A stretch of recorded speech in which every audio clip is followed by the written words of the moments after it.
Assalamualaikum warahmatullahi wabarakatuh. Wassalatu wassalamu ala asrafil anbiya wa mursalin Sayyidina Muhammadin wa ala alihi wa sahbihi ajma'in. Amma ba'du. Perkenalkan, nama saya Irlianta Rizkiawan dari Prodi Teknik Informatika kelas 26. Di sini saya akan menganalisa pendapat tentang kenapa Muhammadiyah menggunakan metode hisab dan alasan kenapa pemerintah menggunakan metode Ruqyatul Hilal.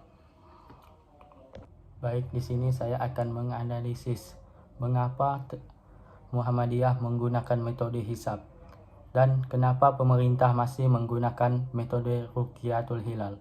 Sebelum menganalisis, di sini saya akan memberi penjelasan apa itu metode hisab dan metode Ruqyatul Hilal.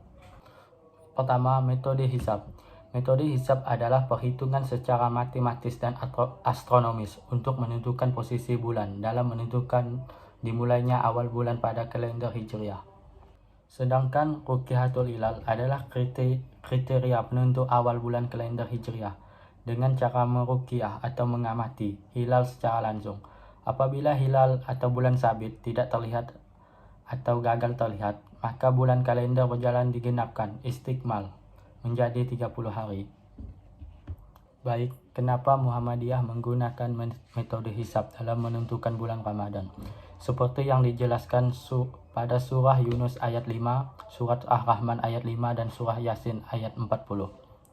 Yang pertama, pada surah Yunus ayat kelima menjelaskan, dialah yang menjadikan matahari bersinar dan bulan bercahaya, dan dialah yang menetapkan tempat-tempat orbitnya, agar kamu mengetahui bilangan tahun dan perhitungan waktu. Allah tidak menciptakan demikian itu melainkan dengan benar. Dia menjelaskan tanda-tanda kebesarannya kepada orang-orang yang mengetahui. Di surat Ar-Rahman ayat kelima, Allah menyebut nikmat yang lain yang Dia telah berikan pada makhluknya, yang bahwasanya Dia menciptakan matahari dan bulan. Yang keduanya mendatangkan manfaat dan berotasi menurut peredaran, menurut ketetapan yang tidak akan saling berselisih dan tak bertabrakan, dan juga tidak melampaui. Dan juga di surat Yasin ayat 40, tidaklah mungkin bagi matahari mengejar bulan, dan malam pun tidak dapat mendahului siang. Masing-masing beredar pada garis edarnya. Muhammadiyah menggunakan metode hisab dalam menentukan awal bulan Hijriah karena melihat kemajuan dalam ilmu pengetahuan dan teknologi, serta kebutuhan akan ketetapan dalam menentukan waktu ibadah seperti awal bulan Ramadan dan juga Idul Fitri. Oke, berdasarkan apa yang saya cermati dan saya pelajari, ada beberapa alasan mengapa Muhammadiyah memilih metode hisab, dan saya cermati dan pelajari ada 3. Yang pertama, kemajuan ilmu pengetahuan dan teknologi. Muhammadiyah mengakui bahwa dalam era modern, metode hisab yang didasarkan pada perhitungan matematis dan ilmu pengetahuan komputer dapat memberikan kepastian yang lebih besar dalam menentukan awal bulan Hijriah.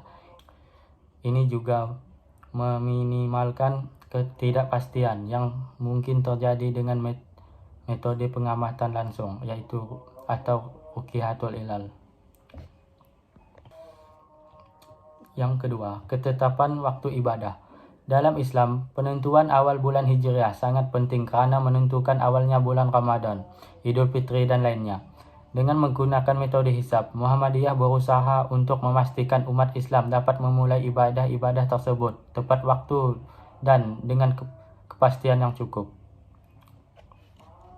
Oke, yang terakhir, yang ketiga, keterbatasan dalam pengamatan langsung.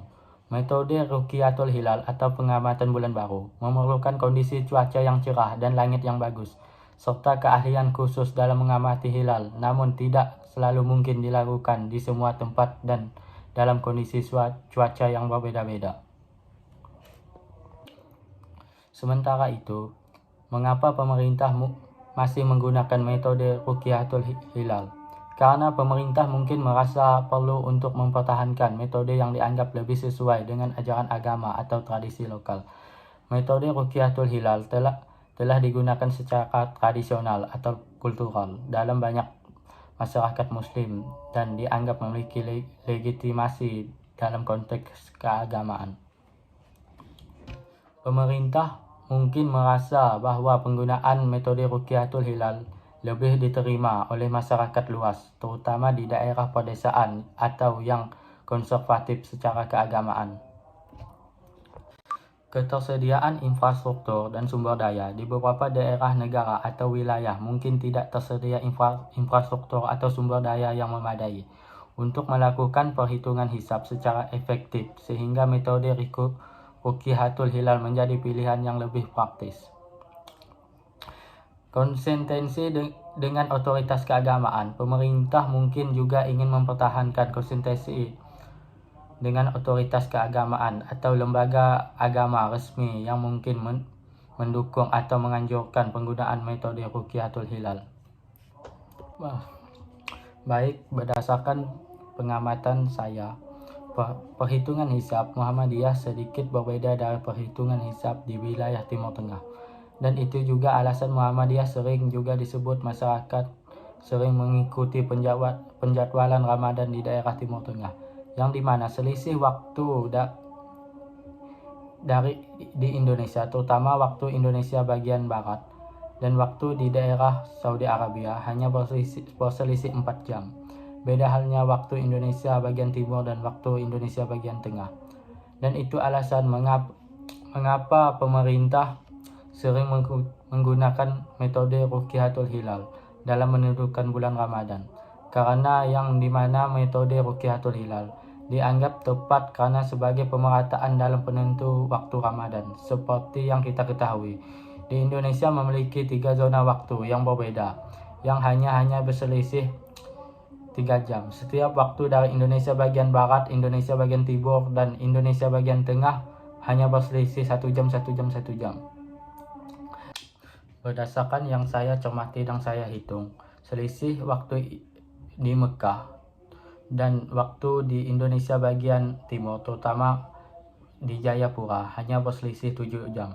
Itu sebabnya kenapa pemerintah sering menggunakan metode Ruqyatul Hilal daripada metode hisab, karena sebagai simbol pemerataan dan penentuan secara serentak. Pemilihan antara metode hisab dan Ruqyatul Hilal sering kali merupakan hasil dari pertimbangan yang kompleks